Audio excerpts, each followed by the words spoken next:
Let me get on sometimes I get on the wrong Wi-Fi. Sure. Let me get on the right Wi-Fi. No. Okay, this one should be better. My building has like 4 different Wi-Fis and I never know which one. No stress. Great. I like how the fan All right. behind you is like a halo around you. Oh, not supposed to be. Just weird positioning. It seems very intentional, but I So dig where it. are you right I am in Oceanside, California, so just north of San Diego. now? Oh, cool. Uh, yeah.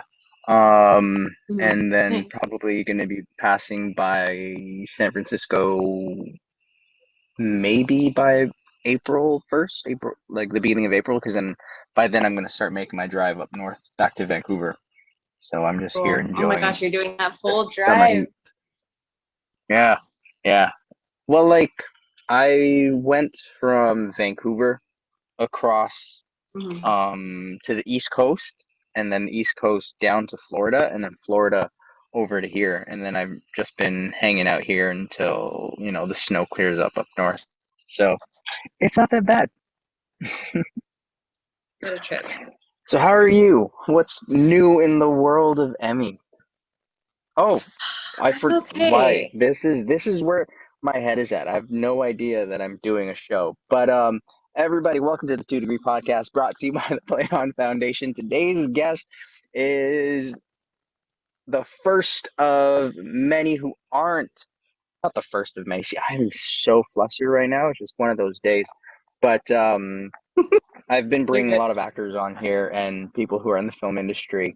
But every now and then I'll bring artists who aren't within that industry. So I've brought on authors, I've brought on um, painters, I've brought on business investors. But Love today's it. guest, she is an amazing, what would you call yourself? A metalsmith, not a blacksmith, a metalsmith. But Emi Grannis, everybody. How you doing, Thank Emmy? you Is for it having metalsmith or me. blacksmith? What's the difference? Metalsmith. Blacksmith works with ferrous metals, so like steel and iron. And I work with precious metals, so Hmm, gold. So you can call me a goldsmith, you can gotcha. call me a metalsmith, you can call me a jeweler, call me a maker, artist, any of the above. That's interesting. That's fascinating. See, like I'm learning things every day. I thought like the difference between a blacksmith and a metalsmith is like a blacksmith would also work with leather. I don't know. Is that a thing? Like, Mm. because they do like horses, saddles, and things like that, or am I Mm, am I just I think making this there up? I think there might be another craftsperson who would do the leather work. But yeah, a blacksmith Gotcha. could do horseshoes and could do like wrought iron fences and sculpture and all sorts of Hmm. stuff. Okay, cool. So let's Yeah. I don't know. I'm in the mood right now just to dial back just a bit and then we'll get into the show. But yeah, how are you? What's going on Yeah. with you? What's new? Um, I'm okay. I'm settling into 2022. I'm really taking my time to kind of get into this year. Hmm. Last year was like a a very tough year for me. It I was one think of those it'd years be where like also I should some also state that we're filming this in February. So by the time this comes out, don't think that Emmy has just been sulking for like the better part of the year. yeah, yeah. So 2021 was rough. One of those years where like something happens and I'm like, wow, I got to recover from this. I'll be Hmm. okay. And then like just as I feel like I'm getting my bearings again, like another thing would come and hit me over the head. And that happened like every month to 6 weeks, like without fail the whole year. And by the end, I Yeah. was just like barely hanging on in a shell of a person. But um I really took my time getting into this year. We're now, yeah, entering into February of 2022. Hmm. And I didn't take January off, but I took it very slowly, which was nice because I don't think I really gave myself breaks last year. I don't give myself breaks in general, which is something I need to work on. Ooh, But yeah. yeah, just What's then your slowly getting back method in. in terms of I guess getting over things that are weighing you down? Hmm. I feel like sometimes when you're properly resourced, you can do it much more gracefully than I did last year, right? What do you mean properly Sometimes, resourced? like sometimes when you have like when you're already in a stable place and a big wave hits you, you like have Mm, the time and space to kind of really like heal and be steady. I don't know, but last year was just like it felt like survival. So I don't yeah, even really know. I didn't really do anything to get through it except for survive it. I just yeah. kept going. That was my survival Fair. method. Well, like And then and then if at I the end can of the year I offer really like a few words just in regards to what you said to, I don't know, maybe make you feel less bad about last year, but like I think having that stability or that foundation and then facing mhm, these things can also be detrimental, because if you've already built this foundation and you haven't been through the trauma yet, then it could be the completely incorrect foundation for what you're about to face.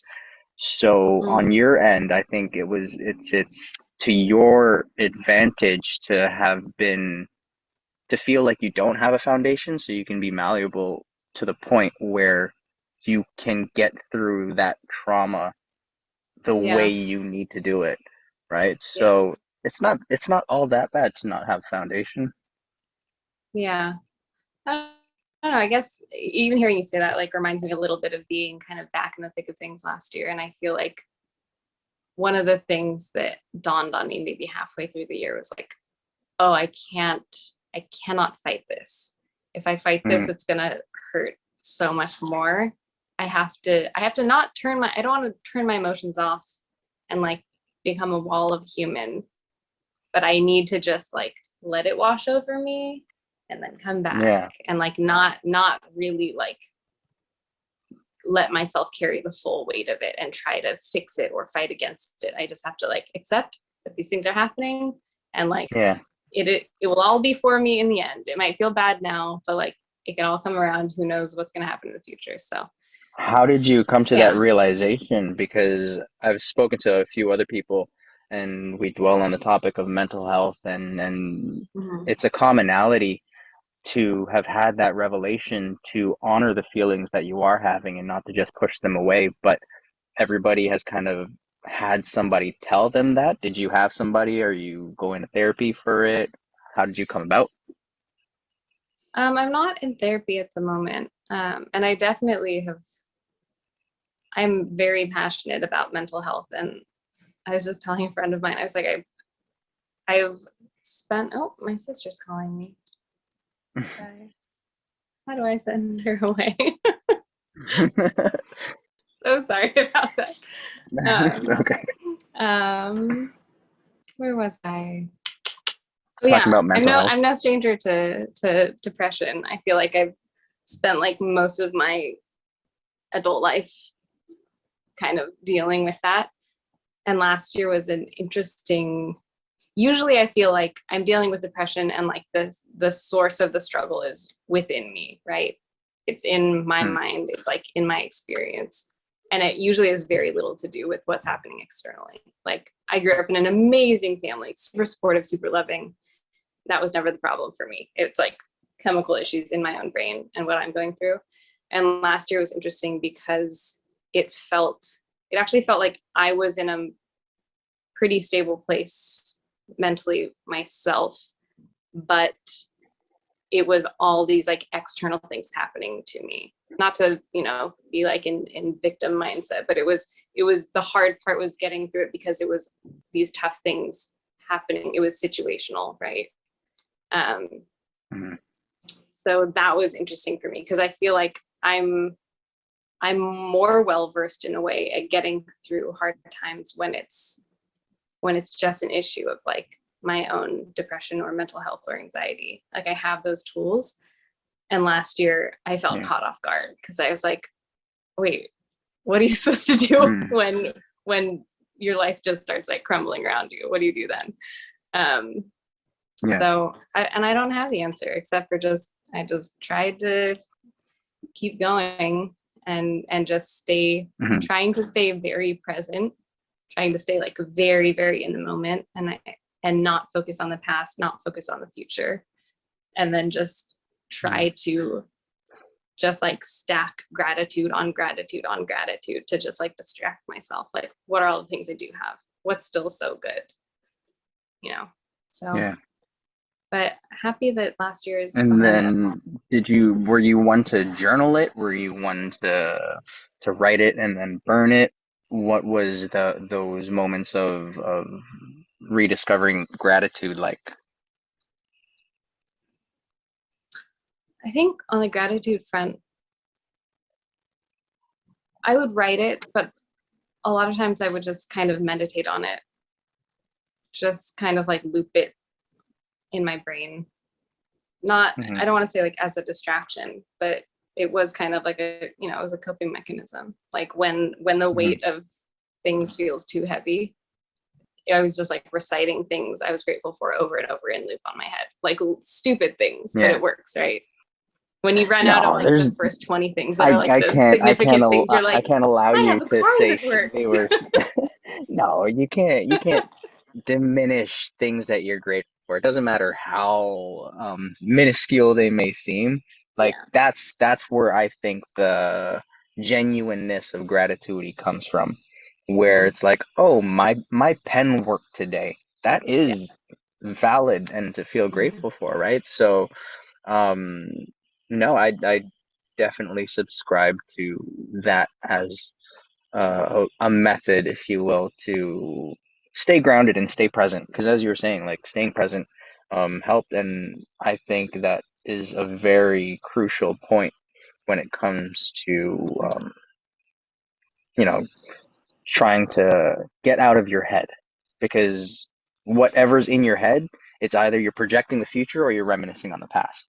And I had a neuro linguistic specialist on here, and she was talking about the same thing where it's like therapy isn't going to help if the practice isn't there. So it's like if you're going to talk therapy, but then you're not practicing staying present and understanding gratitude, then it's like you're just going to vent and then you're right back into your old way of things. So I'm happy that you were able to, sit in it, and here we are. We're smiling. We're talking about it, right? So that's always a good sign of, how the past is the past and now we're here.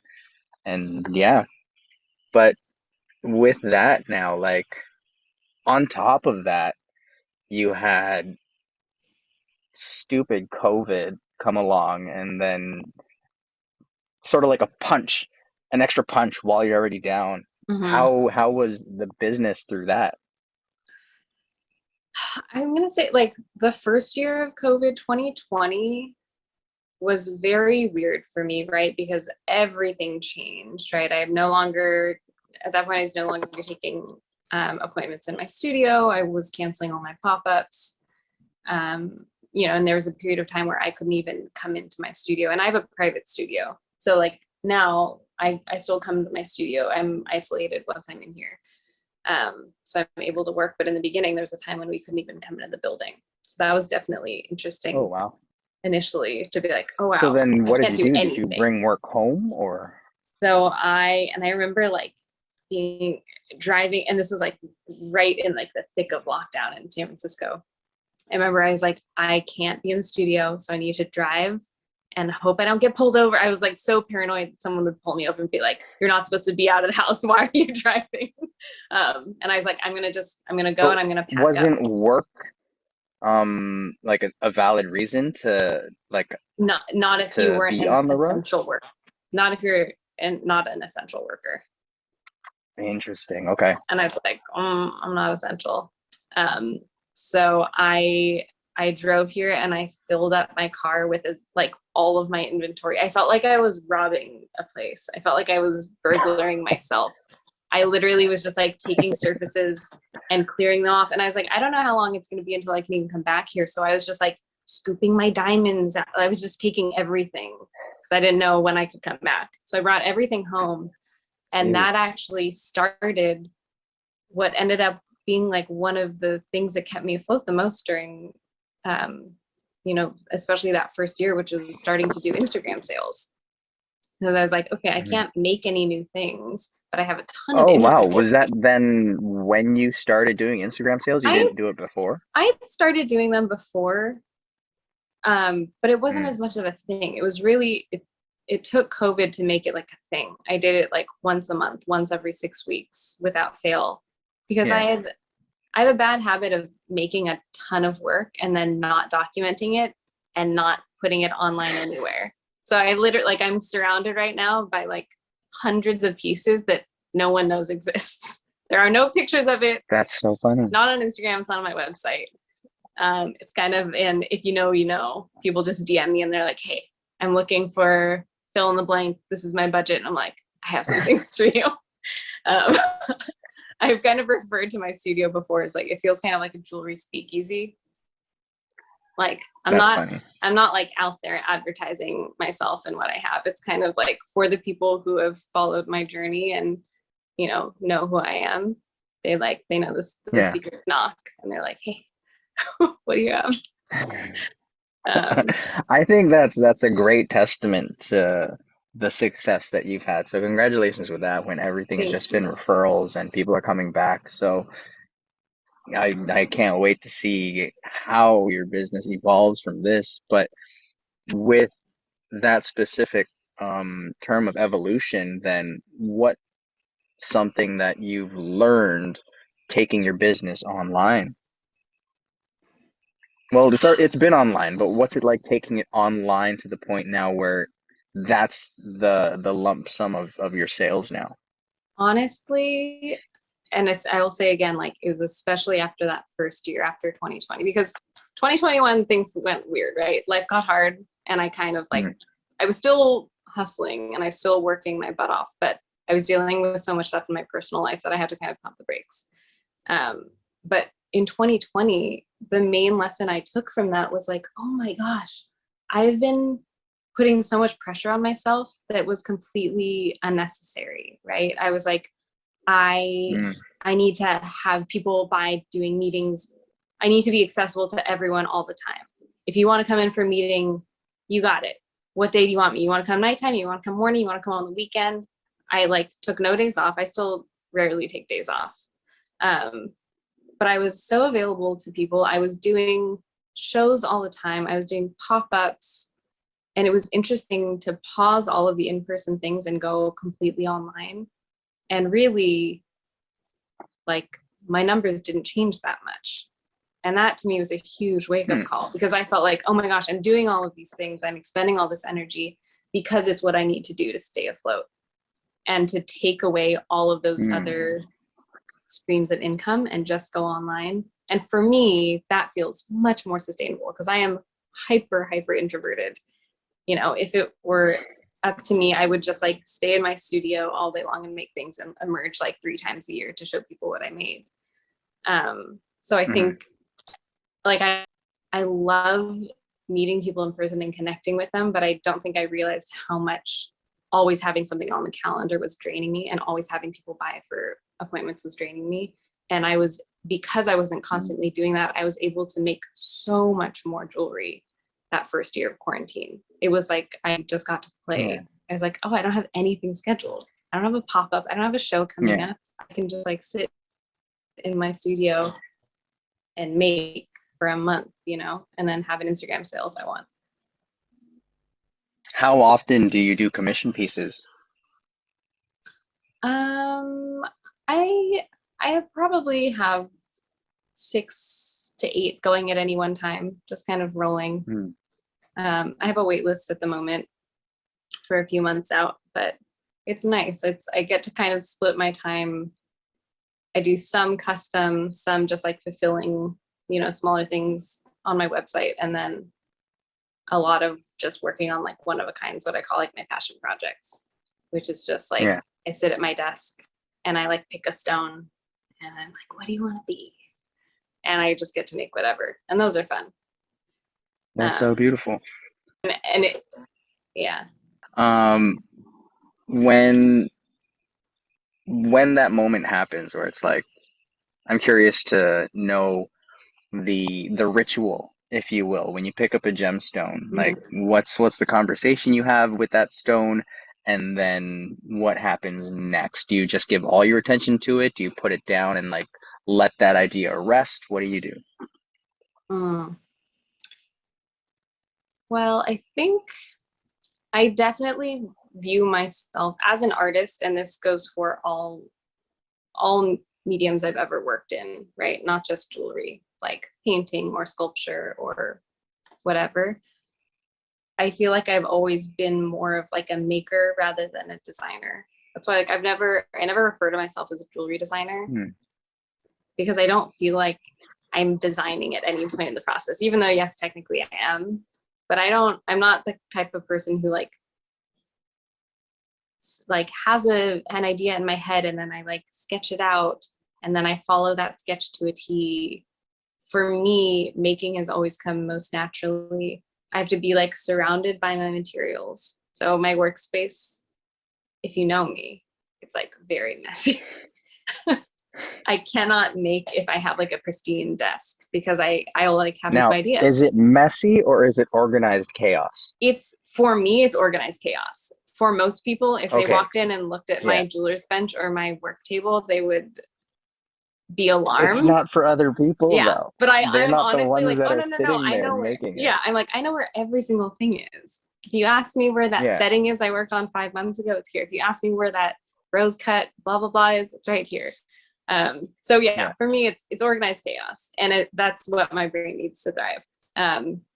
So I like to just be surrounded with it. So I just like have most of my stones just out on a work surface, which is very not, I think, how typically jewelers do it, right? Everything's like neatly put away, but I'm breaking the rules here. I'm doing whatever works for me, because I think I have a brain that functions very just do do what works for you. That's There was been one one of the time where I was huge.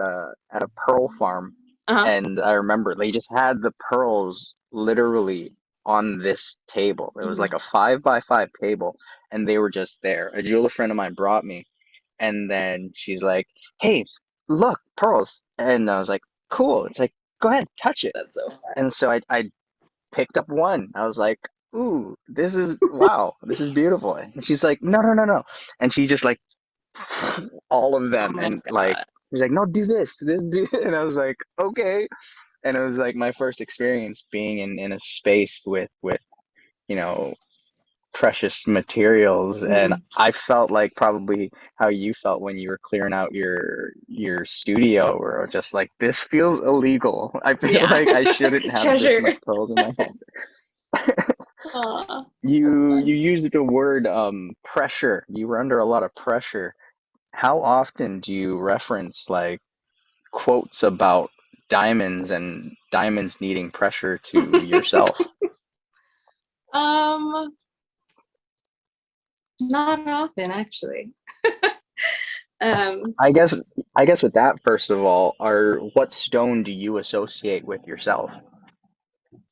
I mean, hands down, my favorite stones are diamonds, but not Hmm. what you would think of when you picture a diamond in your head. So the diamonds that Yeah. I work with, I do work with like, brilliant cut white diamonds, all of that.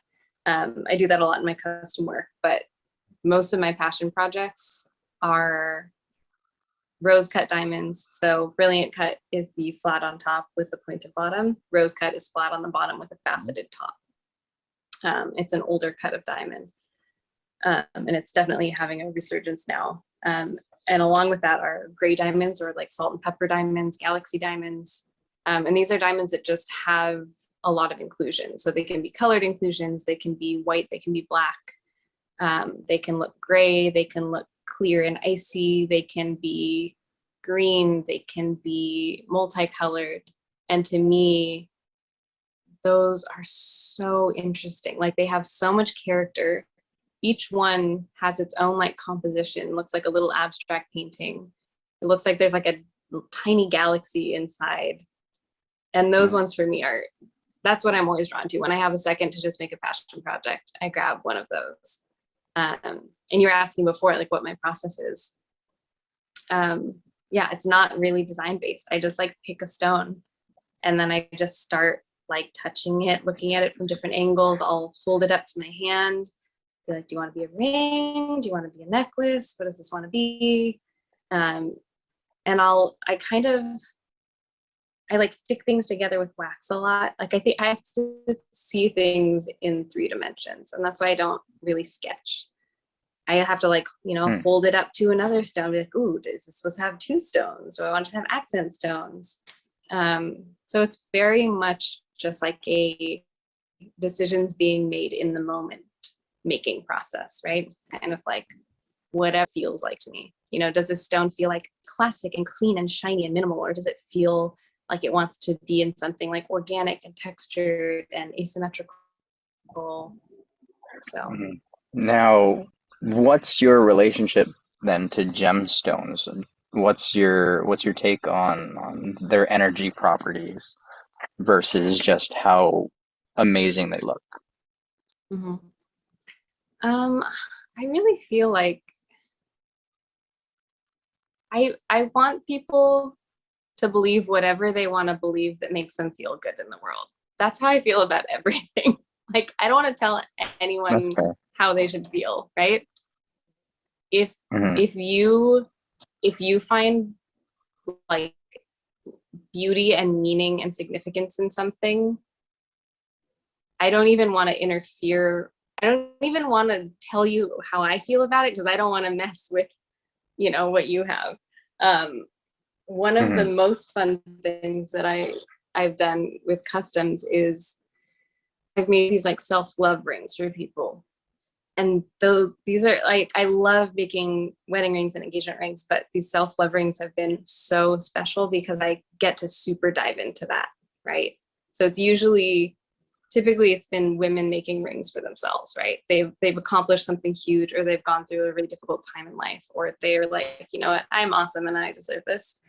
And then we just get Hmm. to make a piece and like just stuff it full of meaning, just imbue it with like, so like I'm like, what gemstones work? What do we want to convey in this? Do we want it to be grounding? Do we want it to give you strength? Do we want it to remind you of your beauty? Do we want all of the above? So then we really get to look at gemstones, colors, significant numbers, and those are really fun because I think that to me is the most exciting thing, to work with someone, and it almost feels like a therapy session, right? We sit down and we Yeah. talk for an hour, and I'm like, tell me about your brain, tell me about your heart, tell me about what's going on with you, and then how do we build this as like a talisman and a tool for you to take through life, right? Yeah. So that's Out always of fun. out of your projects that you've done, was there a piece that stands out based off of the consultation moment all the way through the entire process to the finished product? Oh my gosh, too many, Hmm. too many. I can't even isolate one. And the cool part too is that these humans are, right, this process is like self-selecting for humans who are very in touch with their emotions and very self-aware. Yeah. And it's so fun because they always end up being like my type of people. And by the end, I'm like, you're so cool. Can we be friends? Yeah. So it's just That's great to awesome. have had the chance to work with all of these really, really great humans and make something that feels really special and significant for them. But yeah, Yeah. I don't even want to pick one over the others because I feel like everyone has their own story, right? Fair. Well, then, for your own personal jewelry, then, is there one that stands out above all? Mm, I have a couple. I have a ring that I wear almost every day that actually the centerpiece, it looks like a tiny little ingot on like a stacking ring. Mm. And that tiny piece of gold is actually the leftover clipping from my sister and brother-in-law's wedding band sets. I made them wedding rings, and we took gold from my maternal grandmother and grandfather and my paternal grandmother, and then gold from my brother-in-law's family, and then I added a little bit of new gold kind of symbolically for them as a couple. And I made my sister's engagement ring out of that, and there was leftover. So after I did the engagement ring, I drew it down and I made it into a wedding band for both of them. And there's this like little piece of stock left over at the end. And I've always joked with them that like I'm their third wheel. They've been together for over 20 years or something, almost 20. And I was always like, you know, I've known him forever. He feels like a brother to me. And so I was like, I feel like I'm in your relationship, so I'm gonna just make myself this tiny ring with the leftover. So that one was that's fun. fair. Yeah. No, that's really that's awesome. I love that. And then another one is the one I'm wearing here. Probably hard to see on video, but I made this for myself for my 30th birthday. And that was just a really special piece. And it looks like an engagement ring, but I just made it for myself. And I was like, 30 and like no pressure. It's not like I imagined that I would have been married or engaged by 30, but I was like 30, that feels significant. I've like built a business from nothing. I'm like taking care of myself, and like I want a nice ring. I'm gonna make myself like self-engagement ring. Marry, so that was a really special yourself. piece. Yeah, and why not? I used a diamond that I had saved. So that one feels special. I love that. No, it's 30 is a fun milestone too. And with what you just said, like I thought I was going to be married and with 2 kids by the time I was 25. That was for some reason what was going on in my head. And then 30 comes along and I'm still wondering, did I just disappoint my mom now? Am I tarnished forever because I didn't reach that goal? But then it's like that's growing up now, especially in today's day and age, is realizing that societal standards aren't all we have to go by. So engagement ring to yourself. No, I there love that. There are no shoulds. I have we're all on our own ring timelines. too where I wear it when I go out too, and I wear it on my ring finger. And same concept where it's like it was my first piece of jewelry that I had the opportunity to like sit down and talk with the designer of it, and it's just a beautiful ring and it looks like a wedding band. And so that's usually the common thing when people see it is like, "Oh, you're married." I was like, no, I'm married to myself. This is a ring that I did for me just to it was like a milestone ring. So now I'm curious where it all started, because you mentioned that you also sculpt sometimes and paint sometimes. At what point did you start messing around with jewelry, and then at what point did you say, you know what? Yeah, I'm gonna take this seriously. I mean, technically, I took my first jewelry class. I took one jewelry class in high school, and I definitely didn't make anything magnificent in that class. It was just kind of like intro to the idea of jewelry. And I all through high school, I was in art classes and doing drawing and painting. And I never, at that point, I wasn't considering jewelry as my main medium. It was just like a fun thing I did on the side. And then I went to UC Santa Barbara for just studio art. And I was doing sculpting and installation work and painting. And I wanted to learn more of a craft rather than do like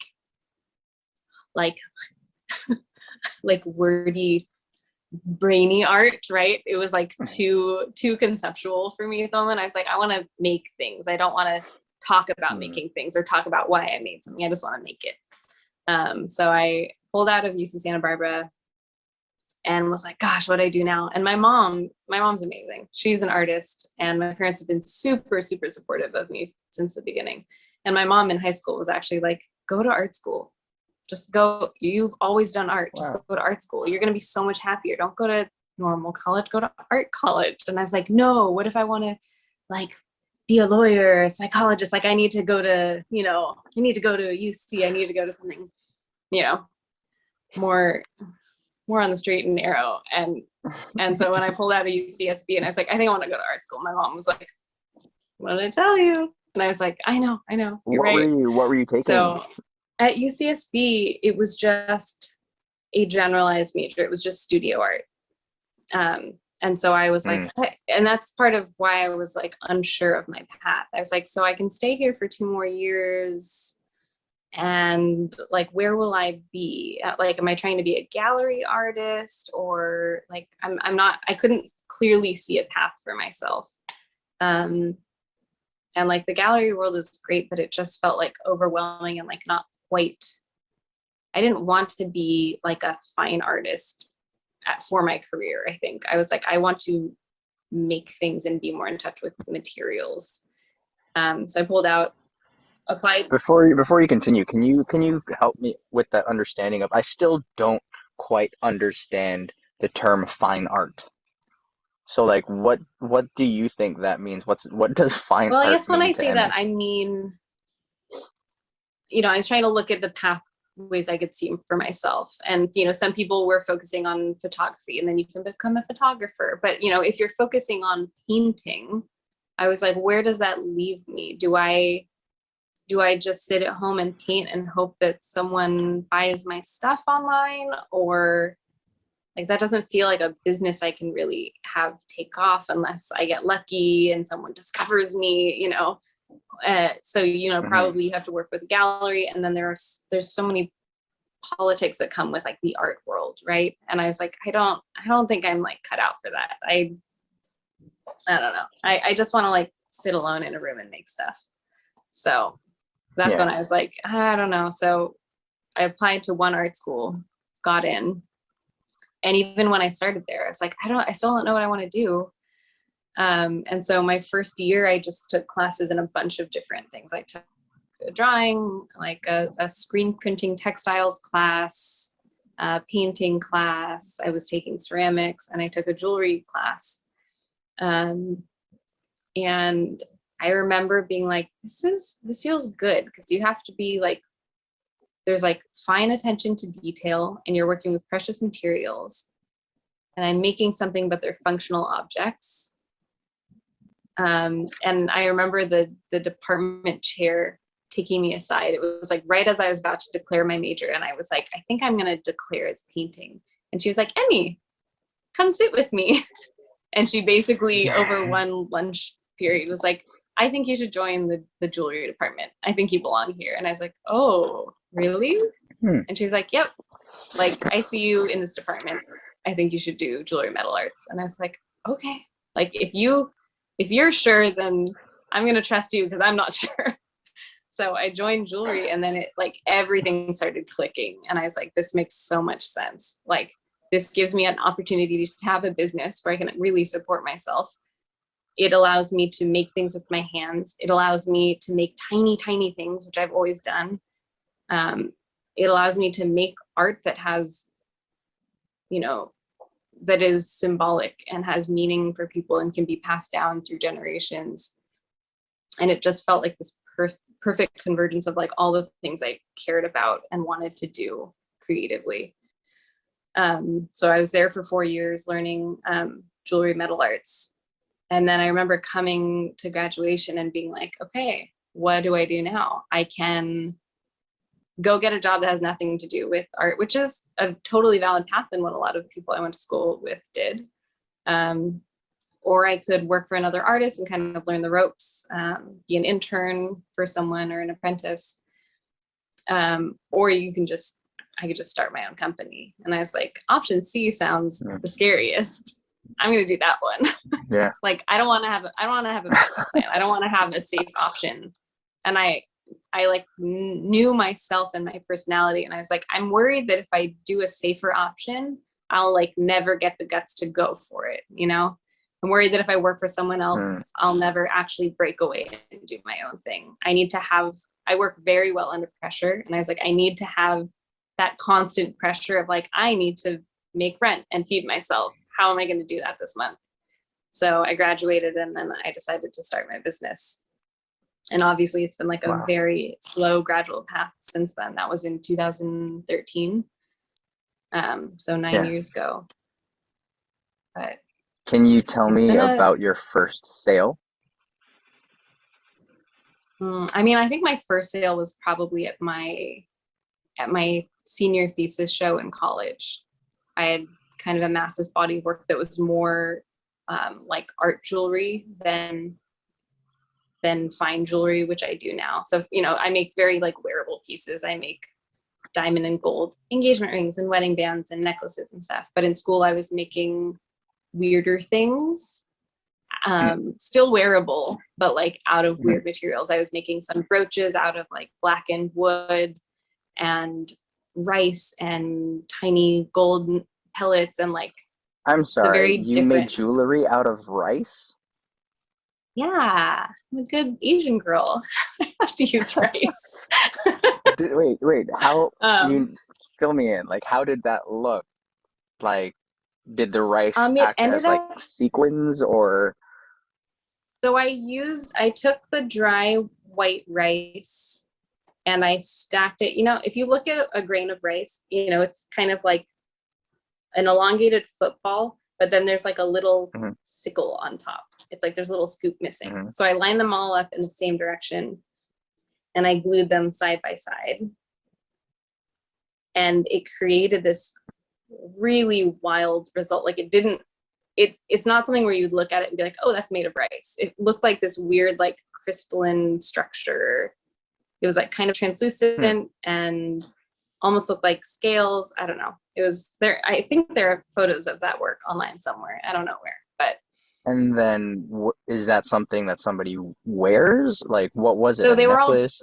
They were all brooches. So I was basically making like these tiny compositions. They felt like little 3D paintings with blackened wood or found driftwood or, you know, little tiny metal elements I would use. And I would just make like this tiny sculpture painting composition. And then I put a pin back on it so that it was jewelry. Gotcha. Yeah. So, because like I was thinking where it's like if it was jewelry made out of rice and then you were to wear that on the skin, like wouldn't the rice just absorb your moisture? Well, I sealed it. I did a lot of experimenting and found like a good sealant that kind of made it a more hardy thing. But yeah, most of these pieces, I've sold all of these pieces and they live out on the world, like on a display board that my friend helped me make. So they're not pieces that are not all of them. Some of them are worn by people as brooches, but most of them are kind of displayed as a little like piece of wall art. But yeah, I think those were my first jewelry pieces I sold at that show. And that was family and family friends. And I felt very like, oh, you don't have to do this. I'm sorry. And they're like, no, we really love this. We want to buy this. We want to put this on our wall. And I was like, I can't believe it. And of course I've like undercharged for everything because that's what you have to do right out of school. But selling my first fine jewelry was really fun. I remember when I first launched my website and I was like, who knows if anyone's going to show up? Like I announced it online, but you know, this was a long time ago and like I didn't have that many followers and I didn't, you know, no one knew that I was jewelry yet. And I was like, well, I'm going to launch a website and here it is. And I remember those first few sales that came in, right? And like the first few ones I recognized the name. I'm like, oh, it's my friend from CCA. Oh, it's my cousin. Oh, it's, you know. And then I remember the first time that names came in that I didn't recognize felt so surreal. I was like, is this a mistake? Like, how did this person find me? Like, is this someone I've met and I don't remember that I met them? Like, how could this have happened? How could they have found me? So that was a pretty amazing feeling. What's it like then navigating the social media world as a tool for advertising? Did you think that social media would get to this point? Um, I knew that it was something special and something that would serve me well. But I mean, I already feel like I've like fallen off of like Instagram's current stage, right? I'm like, I can't do reels. I'm too old. I don't know how this works. But, you know, even a few years ago when it was slightly more something that I felt like I had a handle on, it was so fun because like I don't know what my business would look like without social media. And I appreciate that I have never had to traditionally market myself. And I know I'm very lucky that I haven't had to do that. But What it's would nice traditional that, marketing look like? I mean, for a jeweler, you know, like Google ads and having a Yelp page and having a brick and mortar store, you know, having an actual place people can come see and, you know, putting ads in the back of, I don't know, just, you I know. just had a vision of like you in those late night infomercials with like your rings and just be like, come down to my shop and get some rings. You want diamonds, you want rubies, you QVC. want emeralds. We got that. Yeah. Yeah. So I feel very lucky that it's all grown very slowly and organically.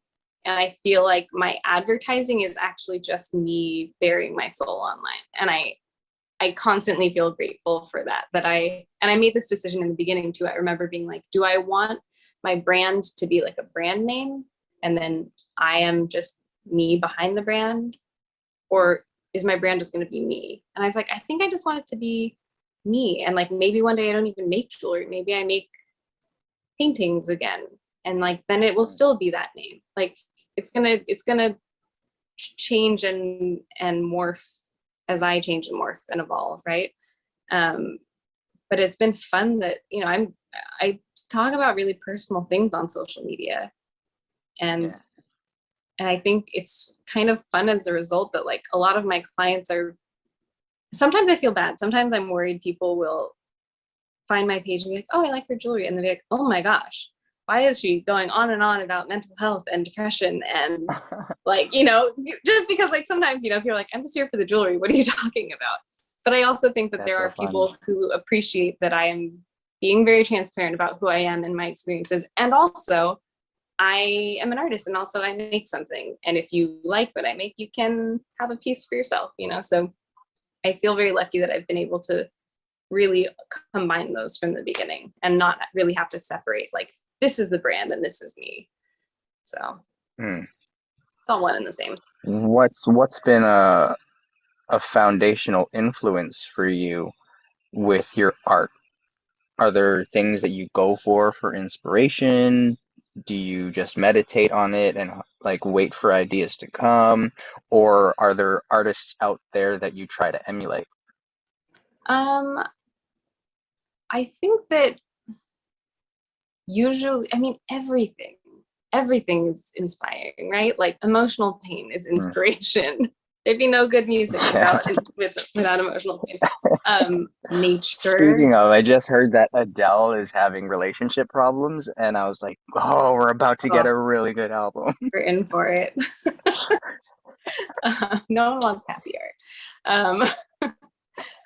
But yeah, just everything. I think when I was in school, I was really inspired by um, the way that things naturally form in nature, right? So like I was looking at larvae or egg sacs or like starling murmurations in the sky, or the way that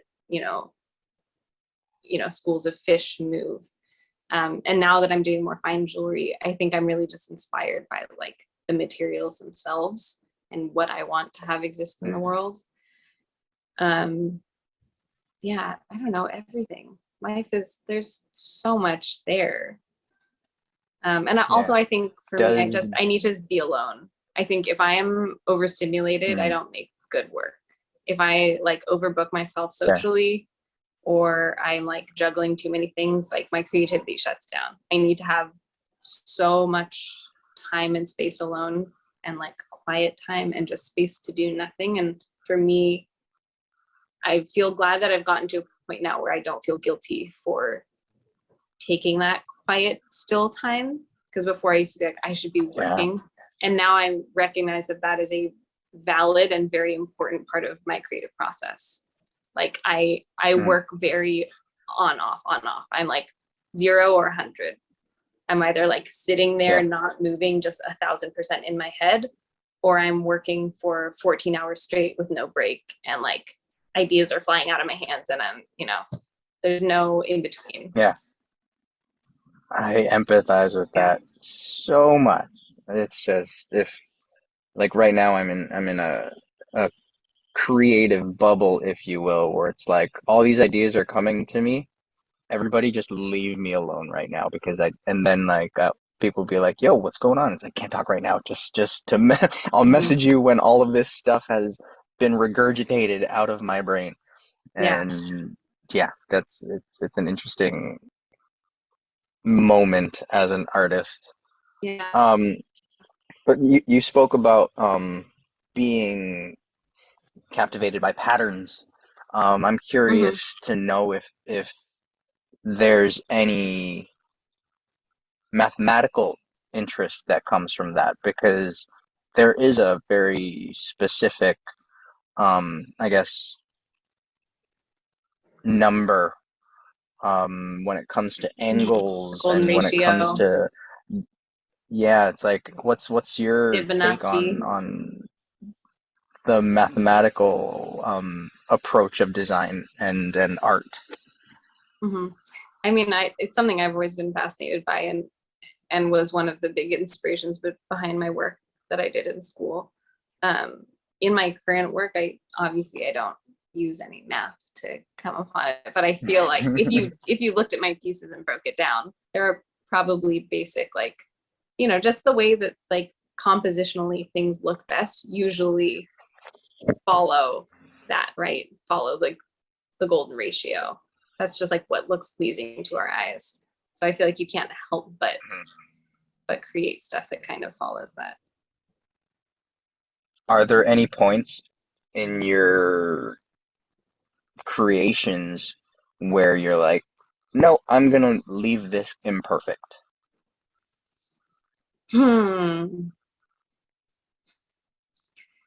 It's hard to think about. I definitely don't strive for, I don't know how to word it with jewelry, right? Because I never leave anything imperfect, because in my head, imperfect with jewelry could mean that there's like a structural flaw, right? But imperfect in terms of like the symmetry of it, if you will. The finish, absolutely. Like I have a lot of rings that are hand carved, and like no two are alike at all. I like roughly have a layout of how I do it. I carve like 3 facets on this side and 3 on the other, and then I kind of connect them with like swoopy file marks. But that all is just kind of working it until it feels right. There's no like, oh, now it's done according to my chart of how to carve this ring. It's just like, well, this feels right. And it's always imperfect, right? It's always has like the mark of the maker and like the hand in it. But because sometimes, you have to make something that's perfectly symmetrical, and all of the prongs are the exact same shape and size, and everything needs to be tapered the exact same way. So I feel like I can go both ways. I can be like hyper, like make sure everything is perfect and measure it all out, or I can be kind of loose and flowy. Just depends on like the style of the piece I'm making. That's fair.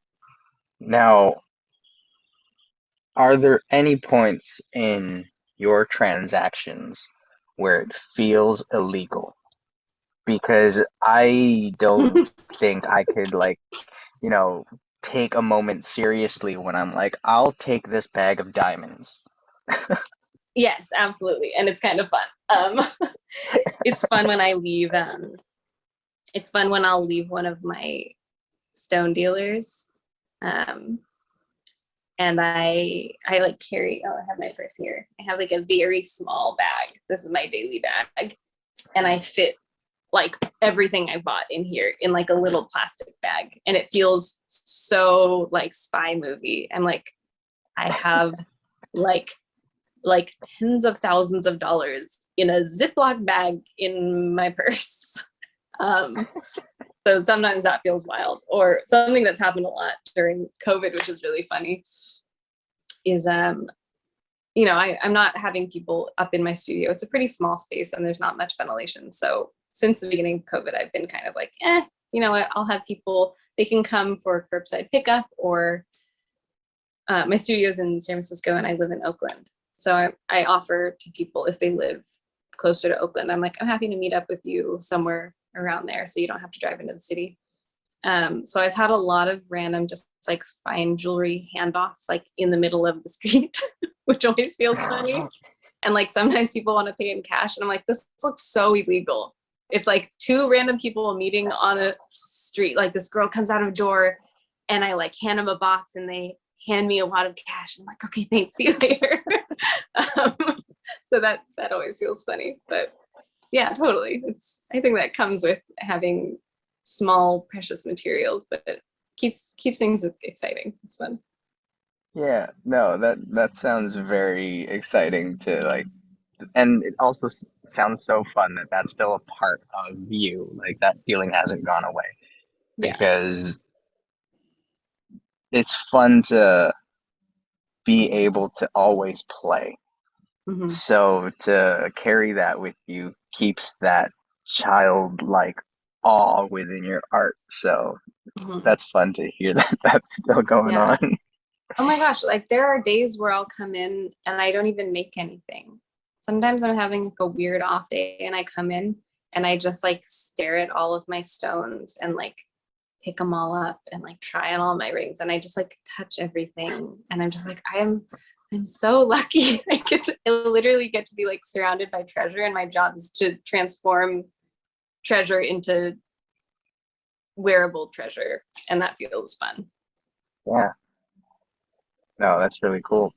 Now, with that though, what's your downtime like? How do you separate yourself from your work? Or are you just work, work, work, work, work? Pretty bad track record with life work balance. Um, Hmm. I I have tried to be a little bit better this year with taking at least one day off a week, but I don't know. I think when I set my mind to a goal, I like really, really want to hit it. I'm very Hmm. self-motivated, and part of why that's hard, and everyone who owns their own business or is an artist knows this, is like there's no boss telling you when to go home. And like Yeah. there are always 10 more things I can think of that I have to get done, or 20 more things. Like my to-do list on Hmm. Asana right now is like 6 scrolls worth of stuff, and it's like photograph, make things, email, upsite or update the website. Like it's like every single category of thing, so it's endless. So you know, there are many days where I leave the studio at like 2 in the morning, you know, and like I have done a lot Wow. of like 15-16 hour studio days.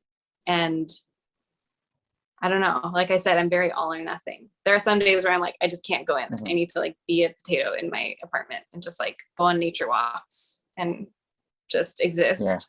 And then there's some days where I'm just like, I'll sleep when I'm dead. Work, work, work, work, work. Oh So no. yeah, trying to get better about having like scheduled off time, because I did really reach a place of burnout last year. And I think that was Hmm. cumulative of like my whole career, because since the beginning, it was like, Yeah. if I take a day off, no one else is coming in and keeping the business afloat. You know, I don't have paid time off. I don't have benefits. Like it's up to me. Yeah. Um, but I think that that's also, that pressure is what I like. And that's what's pushed me to where I am, you know? Hmm. No, that's fair. I'm curious to hear your sentiments on um the phrase work till you're dead because I genuinely feel like rest days are crucial and they're super important. So for that phrase to have come into existence, I genuinely feel like it was created by a rich person to keep the Mhm. poor person down. So like Mhm. what's your take on that now, and how are you going to transition into resting more? But at the same time, I'm curious Mhm. to know if you're aware of where that mentality came from for you. It's hard, right? Because I feel this pressure to work. And yes, it's so that I can, make engagement rings for my clients and feel like I'm creating new things as an artist and creative person. But I think at the end of the day, like I'm still having fun and that's why I'm doing it. Like I wish that no one had to work. Mm, I think work is like a really sad concept. Like we could be doing so yeah, much more with our lives and we could be connecting and enjoying nature more. And instead we just work all day. And yeah. I recognize that it feels hypocritical that I have these beliefs and I also work myself to the bone. But at the end of the day, I also feel like I do this because it's like fun. And I think about that Mm, sometimes when I'm at the studio on my 12th hour of working, and I'm like, no one's forcing me to be here. Like I could go home at any point, but I'm here because I feel motivated to be here and I'm like having fun. And maybe I'm tired and maybe my body hurts, but like I am choosing to be here. And I know that I am doing this because I'm investing in myself. And I think that feels very different. I don't think I'd have the same motivation to work if I was working for somebody else. I would just be like, hmm, why am I still here? Like, yeah, if it was fair. just a paycheck. But for me, it doesn't feel. I'm never mad at. I mean, I'll take that back. Sometimes I'm like, God, what did I get myself into? My boss sucks. But for the most part, I'm like, I want to be doing this. It's hard, but and I thought about that a lot. Like, I feel sometimes like I worked all of my 20s away. And I remember that feeling, I'd be like 28 and I'd leave the studio at 1 a.m. on a, or like on Friday night. And I'd walk by like a group of people hanging out at a bar and just like having friends and a life. And I remember being like, Mm, why am I robbing myself of that? Like, I don't have a normal social life or like normal time off or weekends or nights off. Like, I'm just always working. And then I realized like, oh, like it is sad on some level, but it's also by choice. And also like, I'm pretty introverted and probably wouldn't want to be doing that anyway. I'd rather be like being creative on my own. So no, that's fair. yeah. So I don't know. It is tough I because think that's the mark of an artist, though, mm, where you feel like you're missing out, but at the same time, you're doing something that's fulfilling you in another way, and you'd rather be doing that.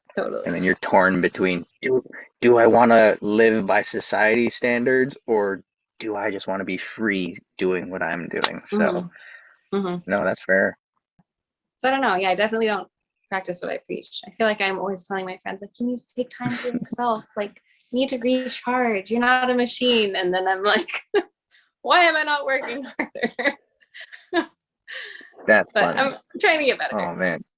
I feel like I've made some Yeah, progress this year. I've been taking days off. I've been getting outside more. So we'll get there. fair. Um, it's been an absolute pleasure having you, but I want to end it off with one more question, and I guess a very Mm-hmm. technical, in a sense, professional question. But what's the turnaround time like for a piece? So from when you Um, have your consultation to how long does it take till it gets into the client's hands? it can really depend. Honestly, it depends on the piece, the complexity, the the process that happens before any of the making even starts. And I can give you a range and an average. Hmm. Honestly, there have been some things where people get in touch and they're like this might be a totally wild request, but like I'm proposing in 2 weeks. Can you do a custom ring? And I just happen to have like a break in my schedule, and I'm like, let's do it. But there have also been custom jobs. There have been custom jobs that I work on for like 2 years. People really plan Oh, ahead and wow. reach out for, and I would say on average for custom pieces or for like self-love pieces, I would say it's a few months usually, maybe like 3 months from initial conversation, unless I have a wait list, until the finished piece. So really depends. Yeah, no, that's fair. That was a really Oh, I just unsatisfying remembered answer. what. Sorry. No, that makes sense because yeah, it's again, it's art. There's no timeline on art, so Mm-hmm. if it takes a day or if it takes 10 years, it gets done to the degree of what you felt. So Yeah. no, it works for me. But I did have one more question that I wanted to ask, and this one's also like I don't know if you've thought of it, but there was a time where I stumbled upon a laundromat that was in conjunction with a coffee shop. And I got to thinking where I was like, what are businesses that go well together that operate separately? Mm. And because you mentioned that you like being an introvert and having your own space, what do you think is a business that would be great to pair with? Because then you still have your own space, but this will complement what you're doing. Okay, I have a follow-up question to your question. Hmm. Hypothetically speaking, is this a space to have my studio combined with, or to have like a showroom retail jewelry space? Does that It make doesn't sense? necessarily have to be a showroom. It could be online as well, where it would be something that like Mm. you know, not to say that you're selfish about your business, but it wouldn't cut into your sales because it's a completely different service, but it just pairs really well. Mm. I honestly, for my jewelry, I think like the natural pairing people think is like, oh, like clothing or home goods or tattoos. Those are like things that have classically been paired with jewelry. But I think it would be really fun to be paired with like a wellness business because I think like that is something Hmm. I spend so much of my time thinking about, and I think a lot of my custom pieces are centered around that, right? And I think Yeah. that'd be something fun. Yeah, something less No, that's fair too. product oriented and more thought oriented would be fun. Yeah. No, that's interesting too because um it's just so fascinating being in positions where I feel like the universe is dropping hints and dropping messages, but I've had a book with me for over 2 years, and I just Mm-hmm. haven't read it. And it's Autobiography of a Yogi, and it talks about the journey of this yogi, Yogananda. And I open the book and I'm reading, and it's like it talks about his journey to the Americas to spread, his message. And he chose Encinitas, and I was in Encinitas as I opened the book. And then Wow. as I'm reading the book, it talks about now the use of precious metals Mm-hmm. and aligning yourself with the universe and using these precious metals and gemstones as receptors, because gemstones do and metals do have electromagnetic properties. um, Whether or not you want to believe it, that's what makes the metal itself. There's a very specific scientific composition of it that has a specific reaction. And so I'm reading this book and it talks about like these bangles, and the shop is in Encinitas, and I'm like, okay, cool. Before I head north, I think I'm going to buy and invest in one of these bangles, whether it's the ones with gems or whether it's just gold and silver. But Mm-hmm. yeah, no, I think that would be incredible if you found that opportunity. I hope you find that opportunity because then that would really, lock things in. So let's let this be, you putting it out into the universe. Like, hey, if there's any wellness people out there that believe in jewelry and its properties and what they can do for mental health, this Mm-hmm. is it right here. Yeah. Yeah. Or who knows? Maybe I'll start it on my own. I was just talking to my Mm, sister about that. I yeah. said, wouldn't it be fun? Like what feels like the most fulfilling things we could do with our life? And I was like, what if we could just like, I don't know, I feel like everyone wants to like start a wellness retreat, but I'm like, I just want to like get small groups of people together and just like talk about feelings and emotions and life and how it's hard and how it's beautiful, and just like figure out some way to like work with people and heal people. And we're like, how do you do that? How do you get there? That sounds so fun, but we'll see. Who knows? Maybe we'll find a way. Yeah, who knows?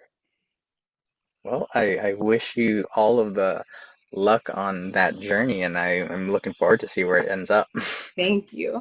This has been really great. Thanks for chatting.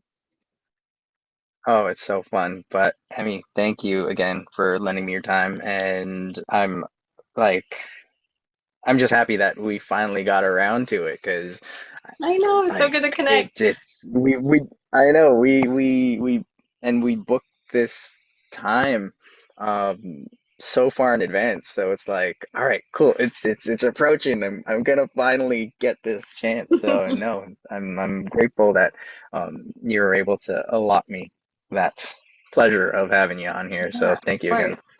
Yeah, and let me know when you're coming through the Bay. Maybe we can meet up. 1,000,000%. Everybody, Awesome. thank you all for tuning in. The 2 Degrees podcast brought to you by the Play On Foundation. Again, check out www.letsplayon.org for more information on how to join the fight for neurological research in brain aneurysm development and prevention. But again, follow Emi Grannis and check out her website and be I think you could put a notification on her account, so when she posts about her Instagram sales, get on that because you don't want to miss out. Because there are days where I'll log on the next day and I'll see these beautiful pieces, and then I'll be going through your story, and then the end one will be sales done. So definitely, set your alerts with Emmy's page. But other than that, everybody stay safe and magina kayo.